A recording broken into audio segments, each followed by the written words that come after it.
Assalamu alaikum warahmatullahi ta'ala wabarakatuhu. Alhamdulillah rabbil alameen. Salatu wassalamu ala rasulihil kareem, amma ba'd. Faqad qala Allah ta'ala fil Qur'anil kareem wal furqanil majid. A'udhu billahi minash shaitanir rajim. Bismillahir rahmanir rahim. Inna Allah la yughayyiru ma biqaumin hatta yughayyiru ma bi anfusihim. Sadaqallahul aliyyul azim. Qala nabiyyuna sallallahu alayhi wa sallam: Ma akala ahadun ta'aman qattun khairun min an ya'kula min 'amalin yadin aw kama qala alayhi salatu wassalam.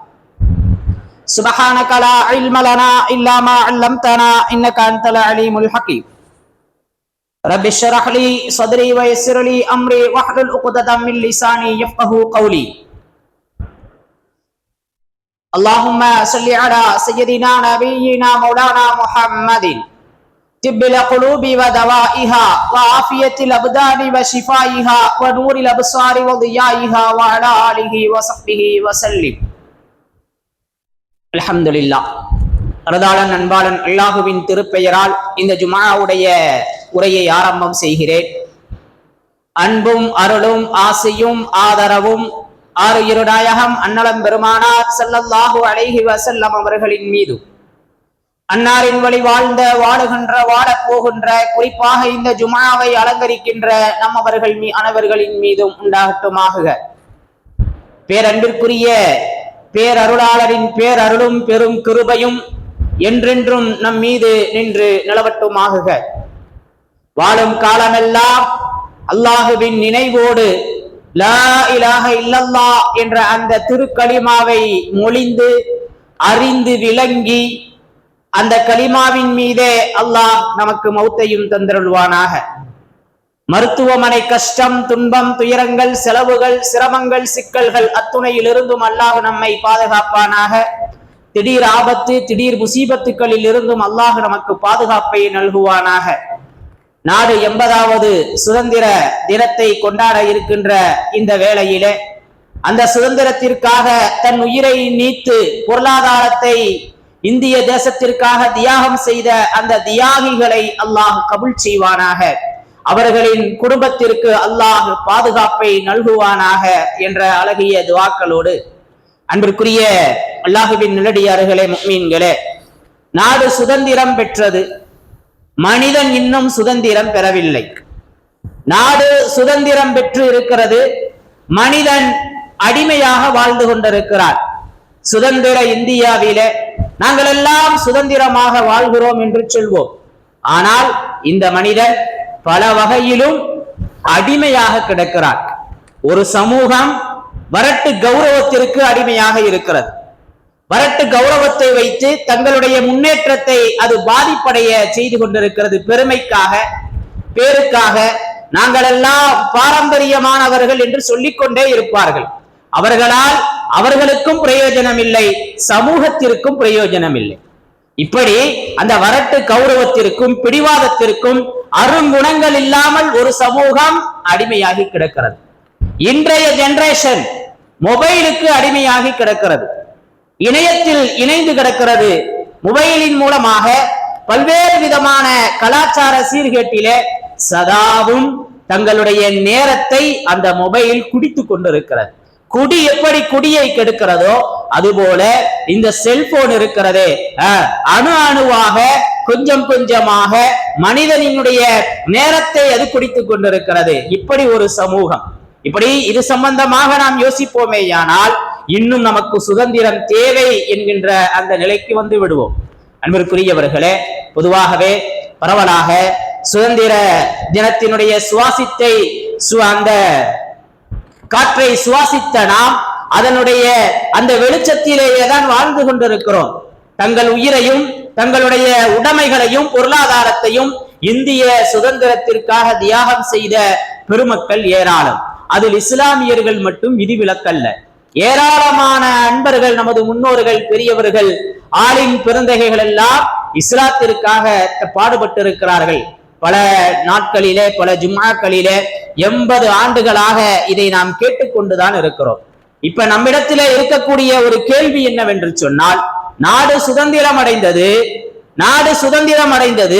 சுதந்திரம் அடைந்து நாடு வளர்ச்சி அடைந்திருக்கிறது. பல்வேறு வகையான வளர்ச்சி. நாடு கல்வியில் வளர்ந்திருக்கிறது. கல்வி இல்லாத மக்கள் வாழ்ந்து கொண்டிருந்தார்கள். கல்வியில் வானளவு உயர்ந்திருக்கிறார்கள். எல்லா வகையிலேயுமே கல்வியில் மேம்பட்ட ஒரு மனித குலமாக நமது இந்தியாவில் இருந்து கொண்டிருக்கிறார்கள். எனவே கல்வியில் வளர்ந்திருக்கிறது, மருத்துவத்திலே வளர்ந்திருக்கிறது, சாலை போக்குவரத்திலே இந்தியாவினுடைய வளர்ச்சி அசுர வேகத்தை அடைந்திருக்கிறது, தொழில்நுட்பத்திலே இந்தியா வளர்ந்திருக்கிறது, தகவல் பரிமாற்றங்களிலே இந்தியா வளர்ந்திருக்கிறது, இந்தியாவினுடைய ஆராய்ச்சி மற்றும் விண்வெளி சம்பந்தமான துறை வளர்ந்திருக்கிறது. எல்லாமே டிஜிட்டல் மயமாகி இருக்கிறது. காகிதம் இல்லாத எல்லாம் டிஜிட்டலாக இந்தியா வளர்ந்திருக்கிறது. இப்படி நாம் எப்படி யோசித்தாலும் எல்லா வகையிலும் இந்தியா வளர்ந்திருக்கிறது. இந்த இந்தியாவினுடைய சுதந்திரத்திற்காக பாடுபட்டவர்களாகிய இஸ்லாமிய பெருமக்கள் வளர்ந்திருக்கிறார்களா? இஸ்லாமிய பெருமக்களிடத்திலே எத்தகைய மாற்றம் ஏற்பட்டிருக்கிறது? அவர்களிடத்திலே வளர்ச்சி இருக்கிறதா அல்லது சருகுதல் இருக்கிறதா என்று நாம் கொஞ்சம் ஒப்பு நோக்கி பார்க்க கடமைப்பட்டிருக்கின்றோம். அன்பிற்குரியவர்களே, சுத்தமாக இஸ்லாமியர்களிடத்திலே வளர்ச்சி இல்லை என்று சொல்லிவிட முடியாது. அதே நேரத்திலே இன்னும் தேவை இருக்கிறது. இந்த 80 ஆண்டு கால இந்தியாவினுடைய அசுர வளர்ச்சிக்கு தகுந்த மாதிரி அதற்கு தியாகம் செய்த அந்த தியாகிகளாகிய இந்த பெருமக்களினுடைய குடும்பம் வளராமல் இருக்கிறது என்றுதான் சொல்ல வேண்டும். அந்த வளர்ச்சிக்கு ஈக்குவலான வளர்ச்சி அல்ல. மேன்மைக்குரியவர்களே, 2001 சச்சார் அறிக்கையின் பிரகாரம் 7 வயதிற்கு உட்பட்ட எழுத்தறிவுள்ள பிள்ளைகள் குழந்தைகள் 59.1%, 59.1% எழுத்தறிவுள்ள சமூகம் 7 வயதிற்கு உட்பட்டவர்கள். 2015 அறிக்கையின்படி 68.5% வளர்ந்திருக்கிறார்கள். 2001 10க்குள்ள நாம பார்க்கும்போது வளர்ச்சி ஏற்பட்டு இருக்கிறது. எழுத்தறிவிலே BLFS அப்படி என்று சொல்லக்கூடிய ஒரு அமைப்பு 2023-24 அந்த வாக்குல எடுத்த அந்த புள்ளி விவரங்களின்படி 7 வயதிற்கு உட்பட்ட எழுத்தறிவுள்ள சமூகம் 79.5% உயர்ந்திருக்கிறார்கள் இஸ்லாமிய பெருமக்கள். அன்பிற்குரியவர்களே, எனவே எழுத்தறிவிலே வளர்ச்சி ஏற்பட்டிருக்கிறது. எழுத்தறிவிலே மட்டும் வளர்ச்சி ஏற்பட்டால் போதாது. எழுத தெரியும், கை நாட்டுல இருந்து கையெழுத்து போட கற்றுக்கொண்டார், அதுதான் எழுத்தறிவினுடைய வளர்ச்சி. வளர்ச்சிங்கிறது எழுத்தறிவோடு நின்று விடக்கூடாது, அதையும் தாண்ட வேண்டும். கல்வியில பிரைமரி ஆரம்ப பள்ளியில் இருந்து நடுநிலை, உயர்நிலை, அடுத்து கல்லூரி படிப்பு, அதற்கு மேல் படிப்பு, ஆராய்ச்சி படிப்பு, இப்படி உயர்ந்து கொண்டே போக வேண்டும். ஸ்கூல்ல பிள்ளைய சேர்த்தா போதும், கல்வியில் முன்னேறி விட்டோம் என்று நினைத்தால் நாம் தவளைகளாகத்தான் இருந்து கொண்டிருப்போம். எனவே ஸ்கூலில் சேர்ப்பது மட்டுமல்ல, அந்த குழந்தை ஸ்கூலுக்கு பள்ளிக்கு போகிறதா? நிறைய பேர் மதரசால காடு வச்சுட்டாலே ஓடி முடிச்ச மாதிரி நினைச்சுக்குருவாங்க. மதரசால ஓதன பிள்ளை ஏதாவது தப்பு செஞ்சிருச்சுன்னு சொன்னா 1 மாசம் வந்திருக்கும், ஒரு வருஷம் வந்திருக்கும். உங்கள்கிட்ட ஓதன பிள்ளைதான் நம்மள அந்த ஒரு ஆண்டிலேயே எல்லாம் கிடைச்சிருச்சு. மதரசாக்குள்ள காடு வச்சாலே எல்லாம் கிடைச்சிரும் அப்படின்னு நினைக்கக்கூடிய ஒரு சமூகமாக நாம் இருக்கிறோம். எனவே எழுத்தறிவுங்கிறது நல்லா விளங்கிக்கிறணும். கை நாட்டுல இருந்து அந்த கையெழுத்து போடக்கூடிய அந்த திறமை, அந்த அளவுக்கு எழுத படிக்க தெரியும். ஆனால் அது மட்டும் கல்வியின் வளர்ச்சி அல்ல, அதை தாண்டி போகணும். பள்ளி கல்வியை முடிக்க வேண்டும். எத்தனை பேர் முடிக்கிறார்கள் யோசிச்சு பாருங்க. பள்ளி கல்வியை முடித்தவர்களிலே மேல் படிப்புக்காக கல்லூரிக்கு எத்தனை பேர் போயிருக்கிறாங்க? டாக்டராக எத்தனை பேர் உருவாயிருக்கிறாங்க? மருத்துவத்தை தாண்டி இன்ஜினியராக, பொறியாளராக, வக்கீலாக, நீதிபதியாக, இப்படி நாம சொல்லிக்கிட்டே போகலாம். அரசினுடைய உயர் பதவிகளிலே எத்தனை பேர் இருக்கிறாங்க? எனவே எழுத்தறிவுங்கிறது மட்டும் போதுமான முயற்சி அல்ல, போதுமான முன்னேற்றம் அல்ல. உதாரணத்திற்கு இந்த ஒரு விஷயம், பொருளாதார ரீதியாக இப்படி நாம யோசிச்சுக்கிட்டே போகலாம். இன்னல்லாஹ லா யுகையிரு மா பிகௌமின் ஹத்தா யுகையிரு மா பிஅன்ஃபுஸிஹிம். எந்த ஒரு சமூகம் தங்களை மாற்றிக்கொள்ளாத வரை அவர்கள்ட்ட முன்னேற்றம் ஏற்படாது. எனவே மாற்றம் என்பது மட்டும் நிச்சயமானது, மாற்றம் என்பது அவசியம். நான் இப்படியே தான் இருப்பேன், என்னை நான் அப்டேட் செய்து கொள்ள மாட்டேன்னு சொன்னா அவங்க எல்லா வகையிலேயுமே வீழ்ச்சி அடைந்தவர்களா இருப்பாங்க. அத்தா ஒரு கடை வச்சிருந்தாரு, பிறகு மகன் படிச்சுட்டு வந்தாரு. படித்து வந்ததற்கு பின்பு அத்தாவுடைய கடையை டெவலப் பண்ணணும். அத்தா வச்சுட்டு போனாரு, அப்படியே பார்த்துக்கிட்டு இருக்கிறாருன்னு சொன்னா அவர்கிட்ட முன்னேற்றம் இருக்காது. இப்ப இன்னைக்கு இருக்கிற அப்டேட்டுக்கு போகணும்.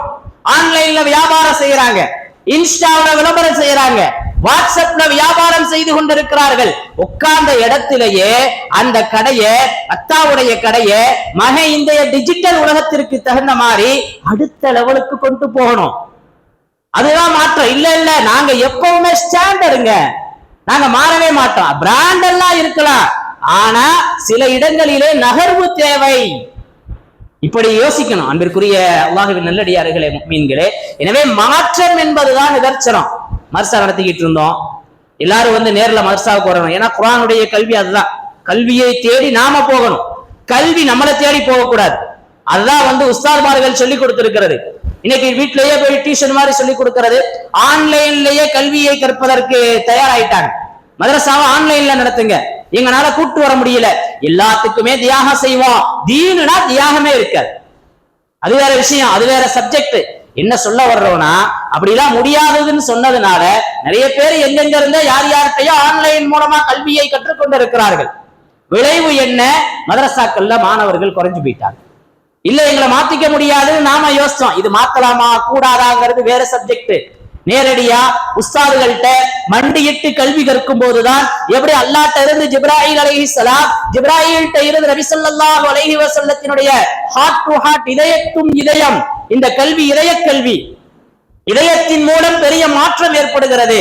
ஆனா அதை தாண்டி எங்களுக்கு அழிப்பா தெரிஞ்சா போதும், அல்ஹம்துலில்லாஹி ரப்பில் ஆலமீன் ஓதனா போதும்னு நம்ம நினைக்கிறோம். அதனால எதுல வேணாலும் கத்துக்கலாம்னு நினைச்சிட்டோம். நான் சொல்ல வர்ற விஷயம் உதாரணத்திற்கு என்னன்னு சொன்னா, மாற்றம் வேண்டும், சூழ்நிலைக்கு தகுந்த மாதிரி கொஞ்சம் அப்டேட் பண்ணணும். இப்ப நாம அப்டேட் பண்ணியிருந்தா என்ன ஆகிருக்கும்? ஆன்லைன்ல ஆயிரக்கணக்கான மாணவர்களுக்கு இங்க உட்கார்ந்தே சொல்லி கொடுத்துட்டு இருக்கலாம். இன்னைக்கு 100 பேருக்கு சொல்லி கொடுக்கறதுக்கு 100,000 யோசனை பண்ண வேண்டியதா இருக்கு, 100 பேருக்காக பல முயற்சிகள் செய்ய வேண்டியதா இருக்கு. ஆனா அதே முயற்சியை 1,00,000 பேருக்கு செஞ்சிடலாம் ஆன்லைன்ல. அப்டேட்டுக்கு போகணும். எனவே மாற்றம்ங்கிறது தான் நிதர்சனமானது, உண்மையானது. எனவே என்ன மாற்றம் தேவை அப்படிங்கிறத கொஞ்சம் யோசித்து சரியான முறையில போகணும். அன்பிற்குரிய அல்லாஹ்வின் நல்லடியார்களே, முஃமின்களே, எனவே மாற்றம் வேண்டும். எதுல? கல்வியில மாற்றம் வேண்டும், பொருளாதாரத்துல மாற்றத்தை ஏற்படுத்தணும், சமூக அமைப்புல மாறணும், தலைமுறைகள்ல மாற்றம் ஏற்படணும். இப்படி எல்லா வகையிலேயும் மாற்றம் வேண்டும். கல்வியில மாற்றம்ங்கிறது, கல்வியில முன்னேற்றம்ங்கிறது மிகப்பெரிய சவாலான விஷயம். 79.5% எழுத்தறிவுள்ள சமூகமாக இந்த சமூகம் வளர்ந்திருக்கிறது. 2001 59% இருந்த எழுத்தறிவு இன்னைக்கு 79 ஆகி இருக்கிறது. முன்னேற்றம். ஆனால் எழுத்தறிவு மட்டும் போதாது, அதை தாண்டி மீண்டும் பதிவு செய்து கொள்கிறேன், பள்ளிக்கு போக வேண்டும், கல்லூரிக்கு செல்ல வேண்டும், வேலை வாய்ப்புகளிலே தங்களை முன்னிறுத்த வேண்டும். அதற்கு தேவையான இடங்கள் இருக்குமேயானால் அதை அப்படியே பிடித்து அடுத்த இடத்திற்கு செல்ல வேண்டும். ஆராய்ச்சி படிப்பிலே முன்னேற்றத்திற்கு செல்ல வேண்டும். மருத்துவத்திலே, சட்டத்திலே இன்னைக்கு நிறைய சட்டங்கள் இஸ்லாத்திற்கு எதிரான ஒரு சூழ்நிலையை கையாண்டு கொண்டிருக்கிறார்கள். நீதி பொறுப்பிலே இஸ்லாத்திற்கு மாற்றமான சிறுபான்மையின மக்களின் உரிமைகளை பறிக்கக்கூடியவர்கள் அமர்ந்திருப்பதின் காரணமாக ஒவ்வொன்றிற்கும் நாம் போராட வேண்டிய சூழ்நிலை. நம்மள்கிட்ட நிறைய நீதிபதிகள் இருந்தாங்க, அந்த நீதிபதிகள் நல்ல ஒரு நீதியானவர்களாக ஆகிட்டாங்கன்னு சொன்னா, சட்டத்தை இயற்றும் இடத்திலே நாம் இருக்கும் போது யாருக்காகவும் சட்ட பாதுகாப்பு மாநாடு நடத்த வேண்டியதில்லை. 21ஆம் தேதி இந்திய அரசியல் சட்டத்தை பாதுகாப்பதற்காக கட்சி சாரா இயக்கங்கள் எல்லாம் ஒன்று சேர்ந்திருக்கிறார்கள். சென்னையில 21ஆம் தேதி அடுத்த ஜும்மாவுடைய மாலை நடைபெற இருக்கிறது. அரசை நிர்ணயிக்கக்கூடிய, ஆட்சியின் இன்னொரு பங்காக இருக்கக்கூடிய அந்த நீதித்துறையிலே, சட்டத்துறையிலே வக்கீல்களும் நீதிபதிகளையும் அதிகமாக இருப்பார்களேயானால் யாருக்குமே பயப்பட வேண்டியதில்லை. எனவே எழுத்தறிவுங்கிறது அது மட்டும் முன்னேற்றம் அல்ல, அதை தாண்டி கல்லூரிக்கு போகணும். இது மாதிரியான பட்ட படிப்புகளை படித்து முன்னிலையை ஏற்படுத்த வேண்டும் நம் மக்கள். அன்பிற்குரியவர்களே, 10-11 உயர்கல்வி படித்தவர்களுடைய சதவீதம் ரொம்ப குறைவு. அதிலும் கூட மாதாந்திர சம்பளம் வாங்கக்கூடியவர்கள், அவர்களுடைய சம்பளமும் குறைவு, மாத சம்பளம் பெறுகின்ற எண்ணிக்கையும் குறைவு என்பதாக பதிவு செய்திருக்கிறார்கள். அன்பிற்குரியவர்களே, உண்மையிலேயே கல்வி ரொம்ப முக்கியமானது. அல்லாஹ் அதிகமா கேட்க சொன்ன ஒரே விஷயம் கல்வி. அல்லாஹ் அதிகமா கேட்க சொன்ன ஒரு தகவல் இருக்குதுன்னு சொன்னா அது கல்விதான். இறைவா, எனக்கு கல்வியை அதிகப்படுத்து. கேட்கணும், கேட்டுக்கிட்டே இருக்கணும். கேட்டுக்கிட்டே இருந்தா பத்தாது, நம்ம பிள்ளைகளுக்கு அந்த கல்வியை கொடுக்கணும். நம்மை சார்ந்திருப்பவர்கள் கற்கிறார்களா என்று பார்க்க வேண்டும். அதற்கான வழிவகைகளை ஏற்படுத்தணும். பணம் இல்லாமல் கற்பது தடையாக ஒரு பிள்ளை இருக்கிறது என்று சொன்னால் அதற்கான ஏற்பாடு செய்யணும். நம்ம பிள்ளையும் கல்வி கற்கணும், நம்மை சார்ந்திருக்கின்ற பிள்ளைகளும் கல்வி கற்பதற்கு நாம் காரணமா இருக்கிறோம். எனவே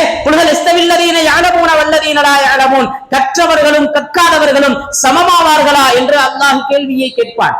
எனவே கற்றவர்களும் கற்காதவர்களும் சமம் அல்ல. எனவே கற்பவர்களை உருவாக்க வேண்டும். கல்வியில் பின்தங்கிய சமூகமாக ஆகிவிடக் கூடாது. எனவே 80வது சுதந்திர தினத்தை கொண்டாடுகின்ற நாம் இந்த சுதந்திரம் பெற்றதற்கு பின்பு இந்த சமூகத்தில் மாற்றம் ஏற்பட்டிருக்கிறதா? இந்தியாவிலே மாற்றம் ஏற்பட்டிருக்கிறது, ஆனால் சமூகத்திலே மாற்றம் ஏற்பட்டிருக்கிறது, போதிய அளவில் இல்லை. இந்தியாவினுடைய அசுர வளர்ச்சிக்கு தகுந்த மாதிரி இந்த இஸ்லாமிய சுதந்திரத்திற்கு பாடுபட்ட, தியாகம் செய்த, தன் உயிரை நீத்த இந்த மக்களினுடைய முன்னேற்றம் குறைவாக இருக்கிறது. இதற்குரிய அல்லாஹ்வின் நல்லடியார்களே, பெண்களுக்கும் கல்வியை தரணும். பெண்களுடைய கல்வியும் அவசியம். பர்தாவை பேணி ஷரியத்திற்கு உட்பட்டு பெண்கள் கல்வி கற்கும் சமயத்திலே நல்ல சமூகத்தை உருவாக்குவார்கள்.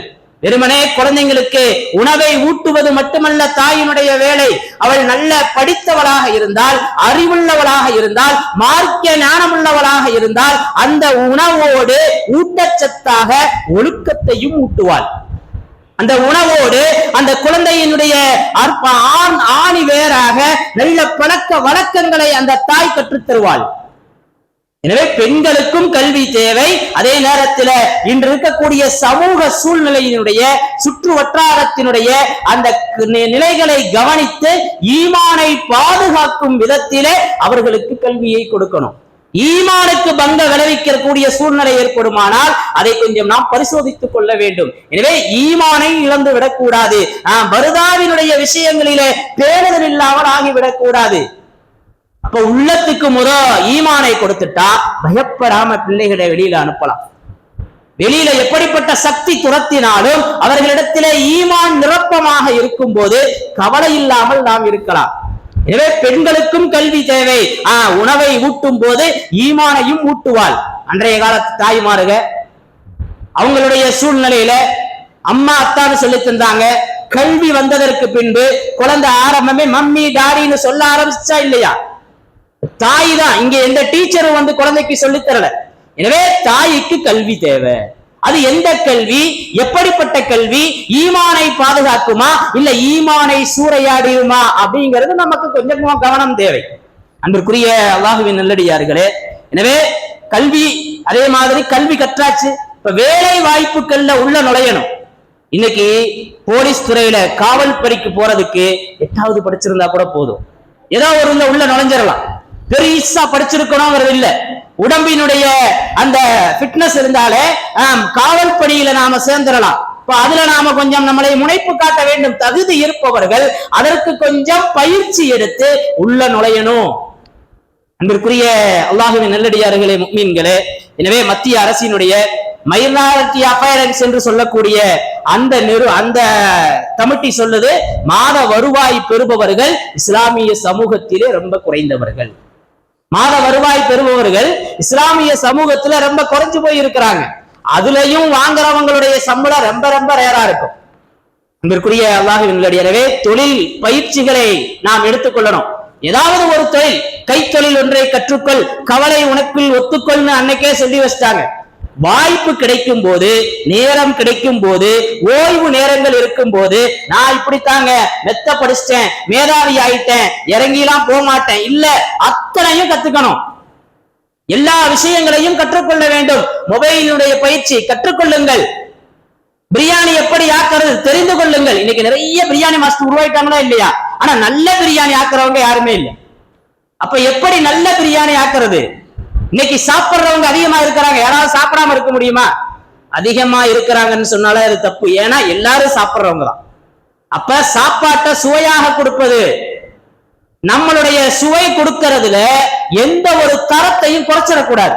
நஷ்டமே வந்தாலும் ஒரு தொழில் செய்யறோம்னா அதனுடைய அந்த தரத்தை அப்படியே மெயின்டைன் பண்ணணும். இல்லைன்னா அந்த வேலையை விட்டுட்டு அடுத்த வேலைக்கு போயிடணும். நஷ்டமாகி கீழே படுத்துறவும் கூடாது. என்ன சொல்ல வர்றோம்னு சொன்னா, தனித்திறமைகளை வளர்த்து கொள்ள வேண்டும். திறன் பயிற்சி மையங்கள் இன்னைக்கு நிறைய இருக்கு. ஐக்கிய நல கூட்டமைப்பின் மூலமா நிறைய பயிற்சிகள். 2 வாரம் புரோட்டா எப்படி போடுறது, பிரியாணி எப்படி ஆக்குறது, 2 வீலர் எப்படி, கார் எப்படி மெக்கானிசம், இப்படி எல்லாத்தையுமே கத்து கொடுத்துக்கிட்டே இருக்காங்க. தங்க வச்சு சம்பளம் கொடுத்து நிறைய வாட்ஸ்அப் குரூப்ல எல்லாம் மெசேஜ் போட்டுக்கிட்டே தான் இருக்கோம். நம்ம பள்ளியில கூட முன்னாடி என்ன செஞ்சிருக்காங்க, ஒட்டி இருக்கிறாங்க.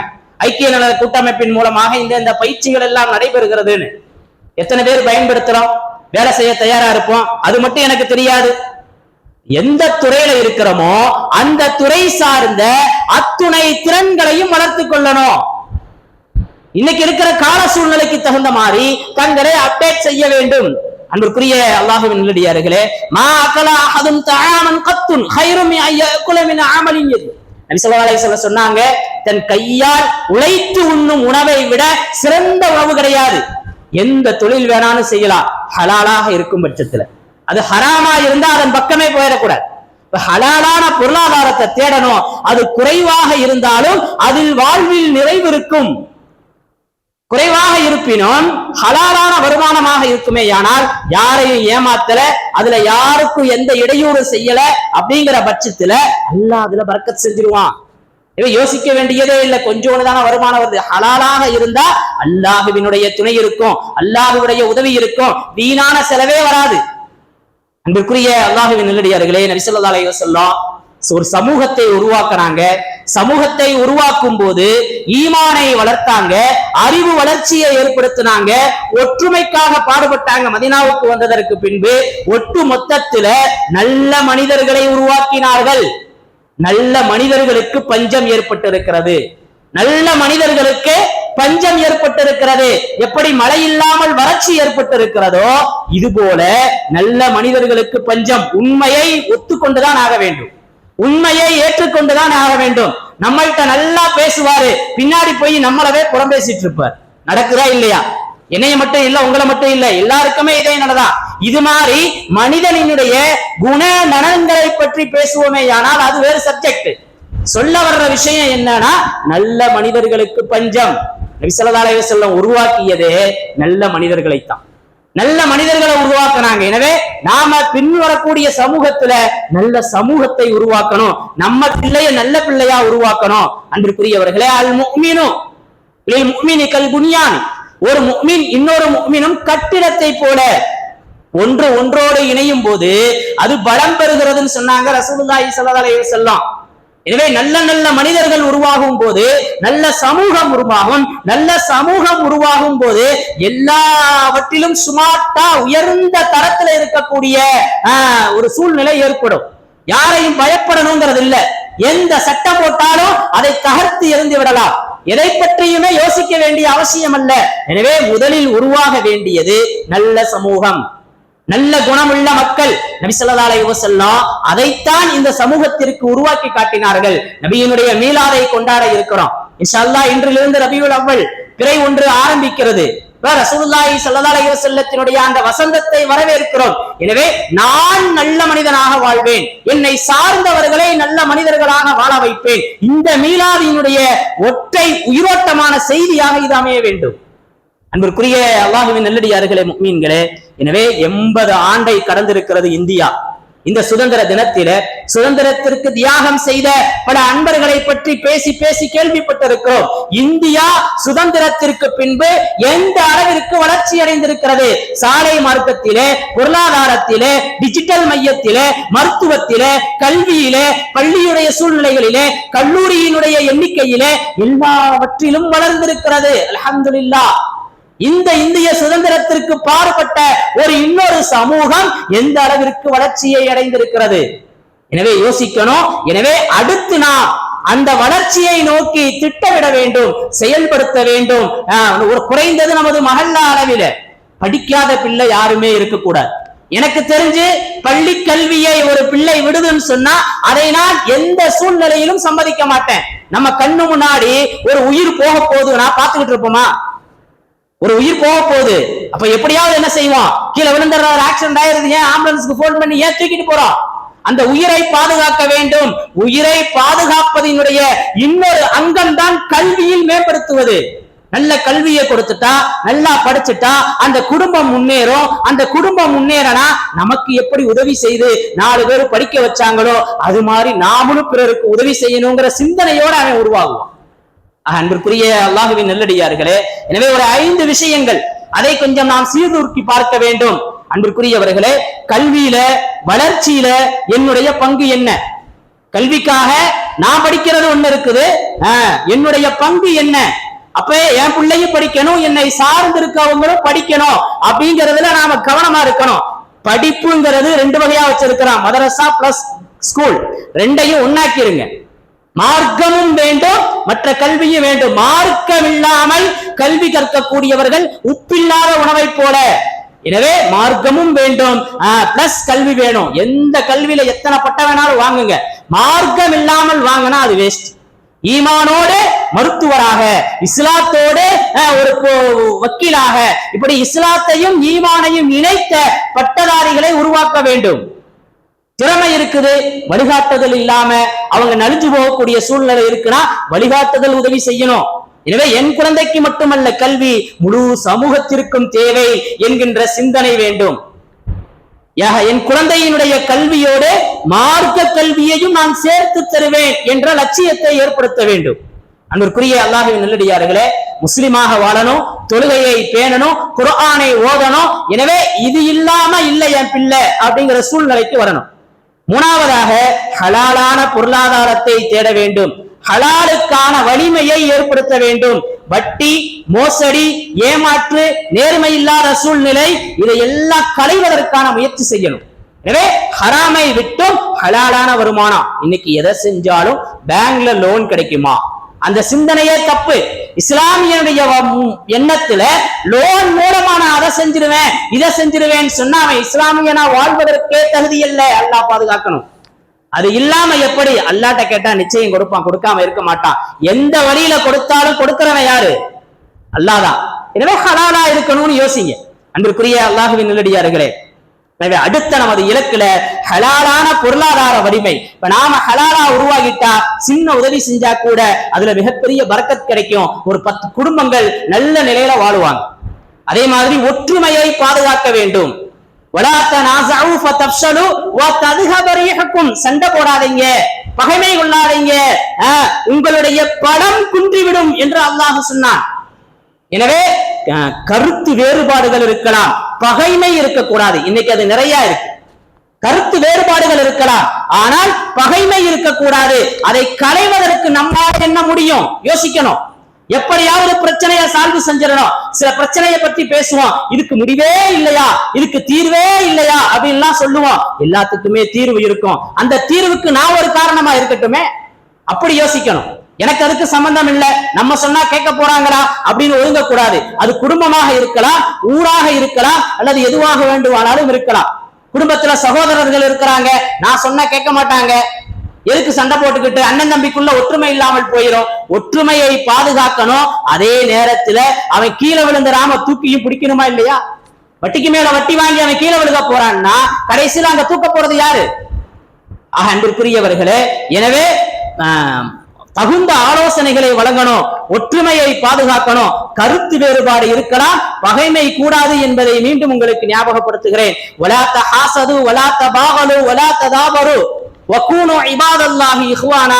ரசூலுல்லாஹி ஸல்லல்லாஹு அலைஹி வஸல்லம் சொன்னாங்க, சண்டை போடாதீங்க, பிரிவினையை ஏற்படுத்தாதீங்க, நீங்கள் எல்லாம் அல்லாஹ்வின் நல்லடியார்களாக சகோதரர்களாக இணைந்திருங்கள்னு சொன்னாங்க. அந்த வார்த்தையை நாம என்னைக்கு எங்கேயும் மறந்துடக்கூடாது. இனி அடுத்த இலக்கு அப்படித்தான் நமக்கு இருக்க வேண்டும். அதே போல 5வதாக மஸ்ஜிதுகள், மதரசாக்கள், ஆலிம்களை கண்ணியப்படுத்தணும். மஸ்ஜிதுங்கிறது ஒரு சமூகத்திற்கான இதயம். மஸ்ஜிதுங்கிறது தொழுகைக்கான இதயம். வாரத்திலேயோ டெய்லி 5 நேரமோ நெத்திய பூமியில வச்சு சஜ்ஜா செஞ்சுட்டு போற இடம்னு மட்டும் நினைச்சிடாதீங்க. சமூகத்தினுடைய ஒட்டுமொத்த இதயம். இதயம் எப்படி இருக்கணும் அப்படிங்கறத நீங்களே யோசிச்சு பாருங்க. அதே மாதிரி மதரசாக்கள், அது ஏதோ குர்ஆனிய கல்வியை சொல்லித்தர்ற இடம், ஈமானை கொடுக்கின்ற பூமி அது. எனவே அதற்கு என்னால் என்ன முயற்சிகள் முடியுமோ அதை எல்லாம் செய்வேன். பிள்ளைகளை அனுப்பணும், அனுப்புறதுக்கு முயற்சி செய்யணும், உதவி செய்யணும். இப்படி இதை நாம் முன்னேற்றத்துல கொண்டு போகணும். அதே மாதிரி ஆலிம்களை கண்ணியப்படுத்தணும். ஏன்னா ஆலிம்கள் ஏதோ சாதாரண மனிதர்கள் அல்ல, அவர்கள் தான் வழிகாட்டிகள். அந்த வழிகாட்டுதல் சரியாக இருக்கும் பட்சத்திலே எல்லாமே சரியாகிவிடும். அன்பிற்குரிய அல்லாஹுவின் நல்லடியார்களே, இது மாதிரியான விஷயங்களை நமது ஒரு உறுதிமொழியாக எடுத்து பின்பற்றி இந்த சமூகத்தை பலப்படுத்துவதற்கான வாய்ப்பை அல்லாஹ் வழங்குவானாக. குறிப்பாக நமது மஹல்லா அளவிலாவது இதை அல்லாஹ் ஸ்திரப்படுத்துவானாக. வாஹிரு தஅவானா அல்ஹம்துலில்லாஹி ரப்பில் ஆலமீன். அஸ்ஸலாமு அலைக்கும் வரஹ்மத்துல்லாஹி தஆலா வபரகாத்துஹு.